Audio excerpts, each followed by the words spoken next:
Paz y gozo, mis hermanos, contentos en este día de poder seguir al capítulo 16 de esta lección de la primera carta a los Corintios.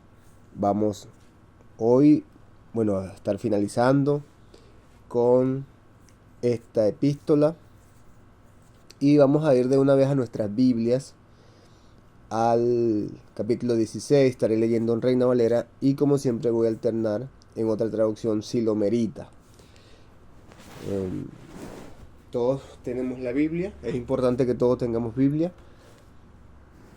Ok, vamos a entonces comenzar de una vez, teniendo en cuenta pues este capítulo 15 que acabamos de recorrer, de gran bendición para nuestras vidas, un capítulo que nos muestra el Evangelio, que nos enseña prácticamente como un pequeño resumen de lo que venimos recorriendo en toda la epístola, y también nos habla en un lenguaje escatológico. Vamos a versículo 1, capítulo 16. Vamos a estar leyendo capítulo 16, versículo 1. Todos tenemos Biblia. Vamos a comenzar. En cuanto a la ofrenda para los santos, haced vosotros también de la manera que ordené en las iglesias de Galacia. Cada primer día de la semana, cada uno de vosotros ponga aparte algo según haya prosperado, guardándolo para que cuando yo llegue no se recojan entonces ofrendas. Y cuando haya llegado, a quienes hubiera designado por carta, a estos enviaré para que lleven vuestro donativo a Jerusalén. Y si fuere propio que yo también vaya, irán conmigo. Ok, vamos a estar desmenuzando un poco para ir entendiendo. En cuanto comienza el capítulo 16 en cuanto a la ofrenda. Es como una instrucción hacia una colecta, ¿verdad? Hacia una ofrenda. ¿De quiénes? Bueno, de toda la comunidad, para también los hermanos que están en Jerusalén, según nos dice el versículo 3. A Jerusalén. ¿Qué quería Pablo? Bueno, obviamente ayudar pues a estos hermanos, pero en vista de que estamos viendo que venían muchísimos problemas dándose, ¿verdad? En Corintios principalmente habían divisiones, obviamente habían dudas, porque cuando habían divisiones por temas que eran fundamentales, imagínese usted las divisiones que podían haber ahora con un tema sobre el dinero. Entonces, no era tan fácil. Ahora, había una desconfianza que era bastante razonable, y pues por eso es que se vienen estas instrucciones. Entonces, no, no es que las instrucciones van sin ningún motivo. Acuérdense que podía haber dudas sobre un motivo de robo y sobre el motivo de quién llevaría o quiénes eran los más aptos para llevar pues el dinero que se recolectaba, porque acuérdense que era para los creyentes que estaban en Jerusalén, que estaban en una situación de necesidad. Eso lo podemos ver también. Vamos a alternar un poquito, para como este capítulo es corto, vamos a alternar un poquito. Vamos a ir a Romanos 15, Romanos capítulo 15, en el versículo 25.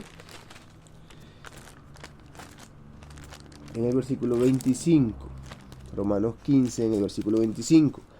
Dice: mas ahora voy a Jerusalén para ministrar a los santos, porque Macedonia y Acaya tuvieron a bien hacer una ofrenda para los pobres que hay entre los santos que están en Jerusalén. Allí podemos ver que había una necesidad.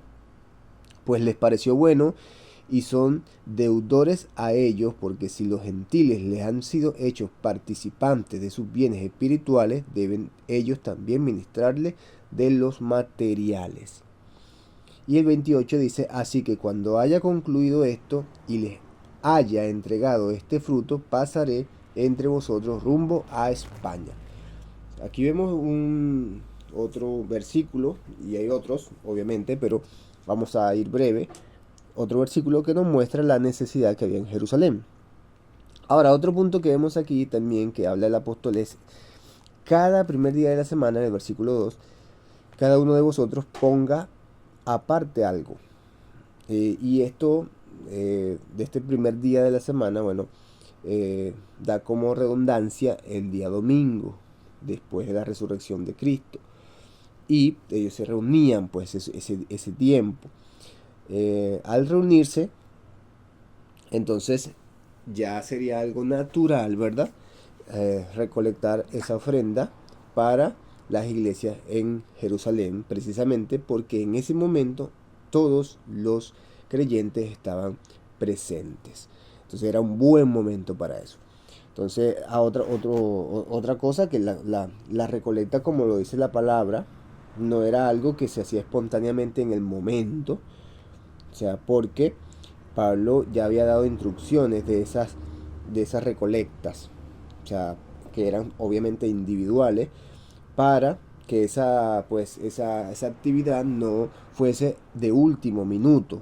Por eso es que él dice, o sea, ya cada primer día de la semana, cada uno de vosotros ponga aparte algo según haya prosperado, guardándolo para que cuando yo llegue, y vemos pues que hay una instrucción anticipada para que obviamente no haya esa actividad, no sea de último minuto en su llegada.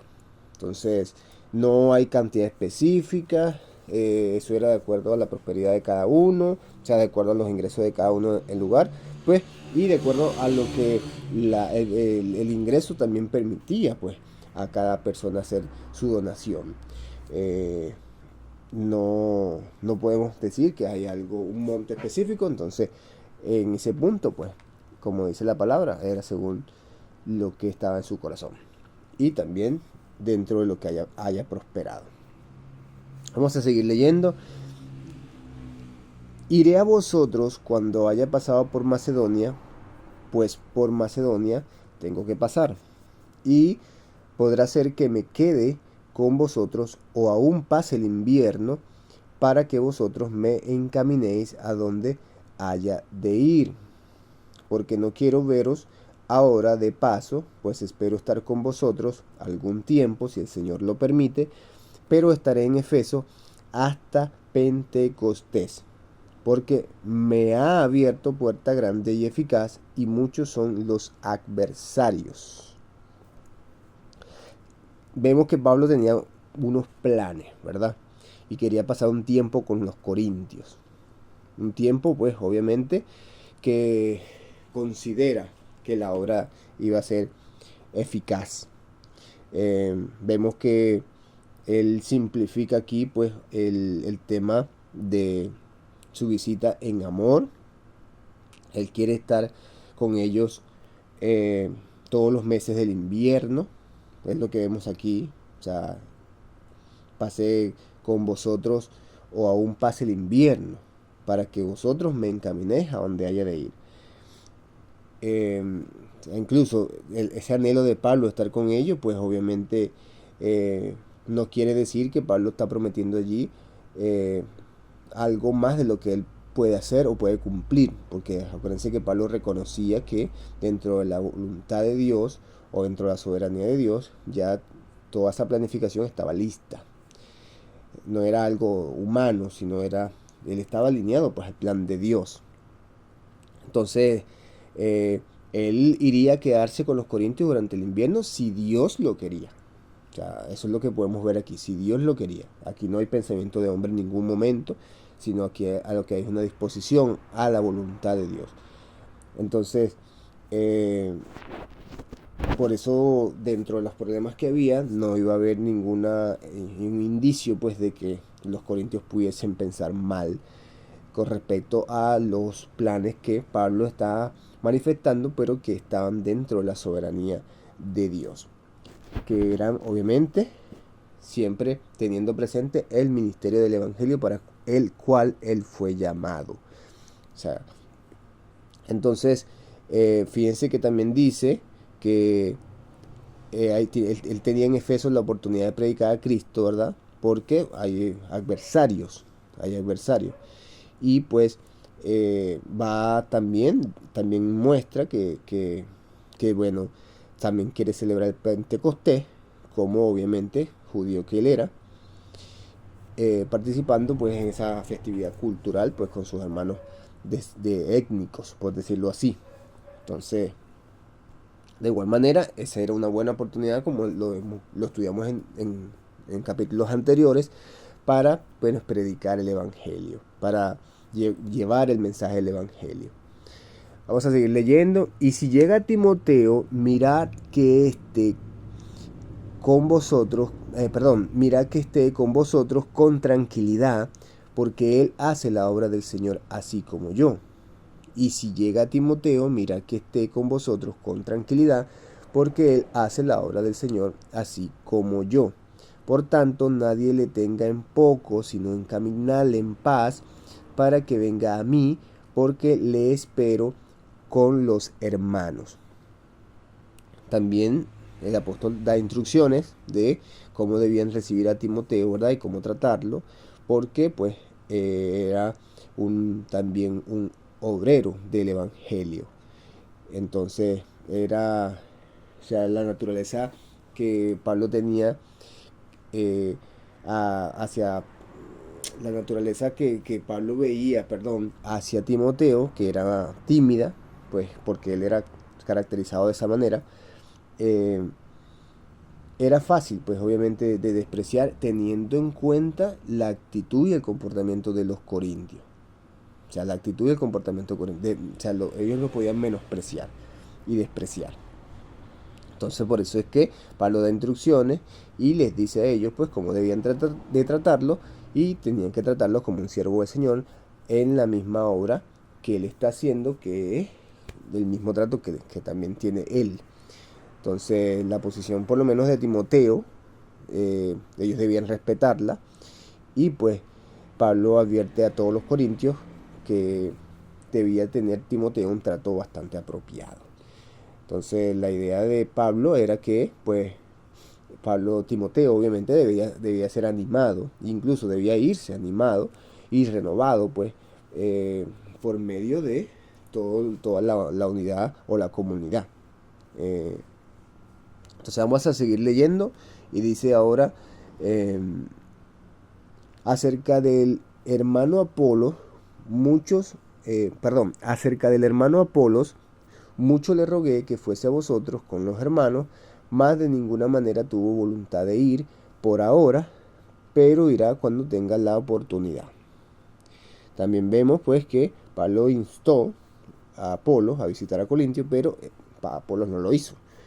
Entonces, la voluntad de Dios, pues, en la vida de Apolos va a explicar la demora en su visita. Y obviamente la futura oportunidad que iba a tener. Eso ya, pues, es parte de lo que también venía pasando. No se puede malinterpretar. Vamos al versículo 13, dice, velad, estad firmes en la fe, portaos varonilmente y esforzaos. Todas vuestras cosas sean hechas con amor. ¿Cuáles son las directrices que está dando aquí? O sea, hacer fieles, ¿verdad? Estar firmes en medio de los desafíos, tanto culturales de la época, como también de los personales, de las adversidades. Y pues se exige usar como respuesta a todas esas cosas amor, a todo. Todo debe ser hecho con amor. Y eso es importante porque cuando decimos mantenerse fieles, o como dice, velar y estar firme, debemos entender que es estando en la esperanza de la resurrección, que es lo que acabamos de ver en el capítulo 15, ¿verdad? Y fíjense que también dice, portaos varonilmente y esforzaos. Y eso nos recuerda a lo que Dios nos ha venido diciendo, que sean fuertes y que sean valientes. Siempre nos ha dicho, por lo menos desde un versículo tan famoso que es el de Josué 1.9, eh, eh, es prácticamente como una declaración de esa palabra, ¿no? Porque obviamente es lo que Dios está expresando, es lo que Dios está expresando. Entonces, ¿habrán adversarios? Obviamente, claro que van a haber adversarios, y Pablo lo dice que él enfrentó en Efeso adversario. Entonces, ¿qué era lo que decía él? Bueno, velad, estar firmes en la fe. Velad y estar firmes en la fe. Y hacer, obviamente, todo por medio del amor. Y obviamente aquí también está retomando la idea del amor que está relacionado, obviamente, en cada decisión de los corintios, pero con respecto al capítulo 13 y al capítulo 14 que estuvimos viendo. O sea, no importa mucho la cantidad de dones que haya, pero si no hay amor, no sirve de nada. Entonces hay que vigilar con firmeza, con valentía y con posturas firmes, mis hermanos, que deben ser caracterizadas por acciones que el amor, obviamente personificado, realizaría si tuviese presente ante ellos, que es lo que nos muestra el capítulo 13. Vamos a seguir leyendo y dice ahora: hermanos, ya sabéis que la familia de Estefanás es las primicias de Acaya y que ellos se han dedicado al servicio de los santos. Os ruego que os sujetéis a personas como ellos y a todos los que ayudan y trabajan. Me regocijo con la venida de Estefanás, de Fortunato y de Acaico, pues ellos han suplido vuestra ausencia, porque confortaron mi espíritu y el vuestro. Reconocer pues a tales personas. Y también vemos aquí una directriz, pues con respecto al respeto que se le debía tener a Estefanás, Fortunato y a todos los obreros que pues ellos debían considerar por la fidelidad del trabajo que había a Corintios y también a Pablo. Entonces, obviamente, como dice allí, pues los primeros creyentes de Acaya, ellos habían mostrado señales de una conversión, de una verdadera conversión. Y igualito, para ver, vamos a ir si nosotros nos vamos vamos a estar leyendo el capítulo 1 nuevamente, capítulo 1, y vamos a leer, fíjate en el versículo 16, dice: también bauticé a la familia de Estefanás, de los demás no sé si he bautizado a ningún otro. ¿Cuál era la familia de Estefanás? O sea, todos los miembros de su casa, ¿verdad? Que incluía hasta los sirvientes. Y pues ellos han creído y han perseverado, obviamente, en el Evangelio. Por eso que dice en el versículo 15 del capítulo 16, dice: hermanos, ya sabéis que la familia de Estefanás es la primicia de Acaya y que ellos se han dedicado al servicio de los santos. Han perseverado, había una conversión genuina, hay una muestra. Y bueno, se habían dedicado a satisfacer las necesidades de los creyentes. Se habían hecho siervo de todos, pues, y habían tenido esos dones y cualidades necesarias para poder tener un buen liderazgo. Entonces, ¿qué mostraba Pablo? ¿Ve? ¿Qué mostraba Pablo? Que ellos daban un ejemplo de la alineación que había bajo su liderazgo, y también revelaba que las divisiones, ¿verdad? O sea, las divisiones que veníamos, que venimos viendo, todas esas divisiones, era una muestra, o sea, era una manifestación de la falta de amor. Y por eso es que venía provocando todos esos problemas con los miembros, que obviamente también siguieron a todos los líderes que eran maestros de la congregación. Entonces, por eso es que podemos ver que el propio Estefanás, junto con sus compañeros, que era Fortunato y Acaico, ¿verdad? Fortunato y Acaico, dice el versículo 16: os ruego que sujetéis a personas como ellos y a todos los que ayudan y trabajan. Fíjense que ellos prácticamente fueron los que llevaron las preguntas a Pablo, porque eso es lo que vimos al principio, que o sea, fueron los de la casa de Chloe, y pues están relacionados con la familia de Estefanás, entre ellos Fortunato y Acaico,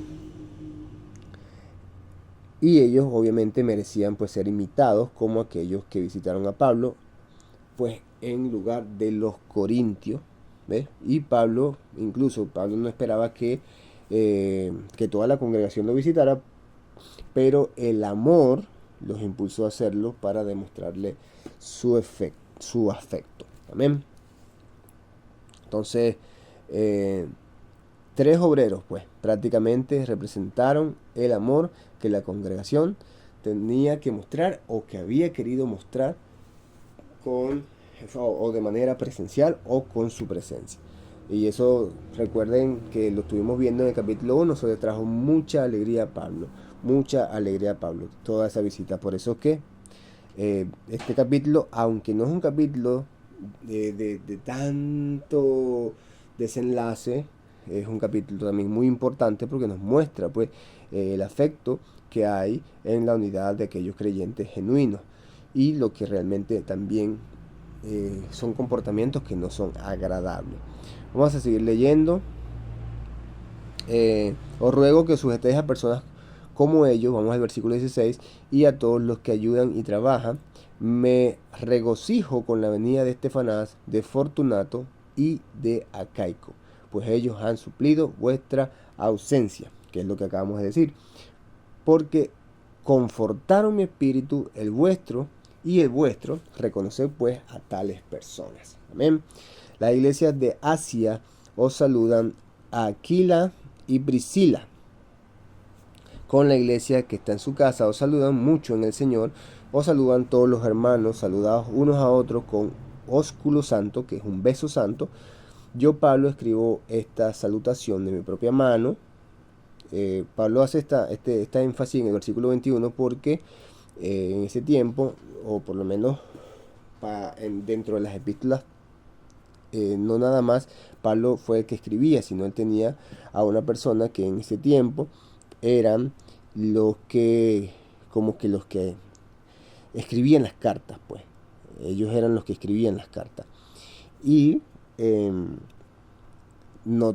aunque todas las cartas fueron dictadas por Pablo, no necesariamente también fue Pablo el que las escribió. Por eso es que él dice aquí que hoy en algunas otras dice que él escribe esta salutación de su propia mano, o sea que no la escribió ninguna otra persona, sino pues obviamente la escribió él. Eso se llamaba en aquel tiempo, o bueno, realmente eso es una palabra, se llama amanuense, porque una parte de las epístolas fue escrita por un amanuense, que era la persona que escribía la carta.